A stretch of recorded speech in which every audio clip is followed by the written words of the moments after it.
నమస్కారం, welcome to వంటింటికి దారేది.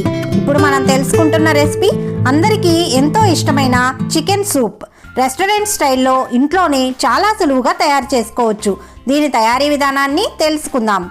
ముందుగా కావలసిన పదార్థాలని చూద్దాం. చికెన్ విత్ బోన్స్ 100 గ్రాములు, బిర్యానీ ఆకు, తరిగిన క్యారెట్, తరిగిన క్యాబేజ్, సన్నగా తరిగిన అల్లం, సన్నగా తరిగిన వెల్లుల్లి, spring onion green part, white part, ఉప్పు, మిరియాల పొడి, కోడిగుడ్డు, కార్న్ఫ్లోర్, నూనె, మంచినీళ్ళు. స్టవ్ వెలిగించి ప్రెషర్ కుక్కర్ని పెట్టుకోవాలి. దీనిలో 2 టేబుల్ స్పూన్ల నూనెను వేసి వేడి చేసుకోవాలి. ఇందులో ఒక బిర్యానీ ఆకు, అలాగే కట్ చేసుకున్నటువంటి చికెన్ ముక్కల్ని కూడా వేసుకొని బాగా కలుపుతూ 5 నిమిషాలు ఫ్రై చేసుకోవాలి. 5 నిమిషాలు ఫ్రై చేసుకున్న తర్వాత 1.5 లీటర్ నీళ్లను పోసి తగినంత ఉప్పును కూడా వేసి లిడ్ను పెట్టేసి 20 నిమిషాల దాకా ఉడికించుకోవాలి. అది కూడా సిమ్లో.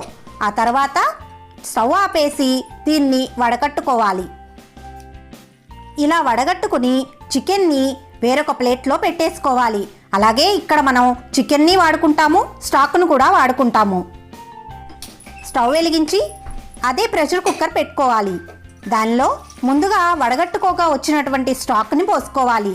మనం కట్ చేసి ఉంచుకున్న కూరగాయ ముక్కలన్నింటినీ కూడా ఇందులో వేసుకొని 15 నిమిషాల పాటు బాగా బాయిల్ చేసుకోవాలి. మీకు నచ్చిన కూరగాయ ముక్కల్ని వేసుకోవచ్చు.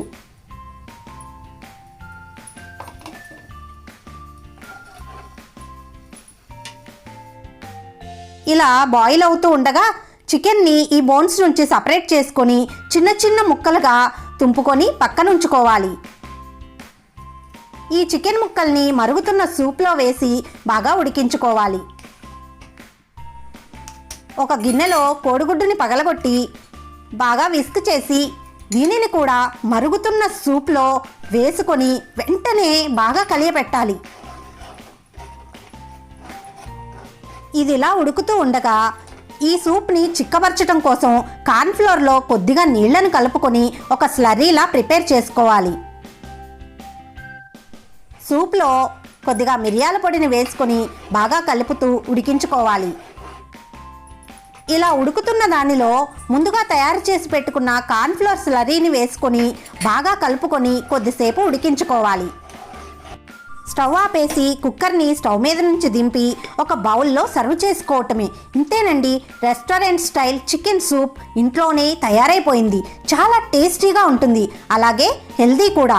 మీరు కూడా మీ ఇంట్లో ఇదే విధంగా ఈ సూప్ని ట్రై చేసి చూడండి. మీకు అందరికీ కూడా బాగా నచ్చుతుంది.